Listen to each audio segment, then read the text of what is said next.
ത്തിന്റെ മൊത്തം സമാധാനം പോണേ പറ. അങ്ങനെ ജീവിതത്തെ അപ്പാടെ ചിതറിച്ചുകൊണ്ട് നമ്മുടെ കയ്യിൽ നിന്ന് വഴുതി പോകുന്ന ആ പൊന്നാണയത്തിന്റെ പേരാണ് ദൈവം. പറഞ്ഞേ ഹല്ലേലൂയാ, പറഞ്ഞേ ഹല്ലേലൂയാ. ജീവിതത്തെ ആകമാനം ശിഥിലമാക്കിക്കൊണ്ട്, ജീവിതത്തിന്റെ മൊത്തം സമാധാനം നഷ്ടപ്പെടുത്തിക്കൊണ്ട് നമ്മുടെ ജീവിതത്തിൽ നിന്ന് നഷ്ടപ്പെടുന്ന ആ നാണയത്തിന്റെ പേരാണ് ഈശോ. പറഞ്ഞേ ഹല്ലേലൂയാ. അപ്പോൾ ഈ സ്ത്രീ പരിഭ്രാന്തയാകുന്നത്, ഈ സ്ത്രീ അത്ഭുതപ്പെടുന്നത്, ആശങ്കപ്പെടുന്നത് അവളുടെ ജീവിതത്തിന്റെ മൊത്തം കേന്ദ്രസ്ഥാനം നഷ്ടപ്പെട്ടു, ജീവിതത്തിന്റെ അർത്ഥം നഷ്ടപ്പെട്ടു, ജീവിക്കണമെന്ന ചിന്ത നഷ്ടപ്പെട്ടു, എല്ലാം നഷ്ടപ്പെട്ടു. ഈ രാത്രി നിങ്ങളൊരു കാര്യം മനസ്സിലാക്കിക്കൊള്ളുക. ഭൂമിയിലെ ഏത് നഷ്ടം വന്നാലും ആ നഷ്ടത്തെ നിങ്ങൾ നേരിടും.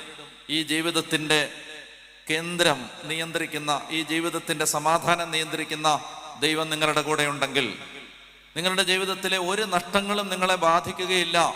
ദൈവമെന്ന ഈ നാണയം നിങ്ങളുടെ കയ്യിലുണ്ടെങ്കിൽ.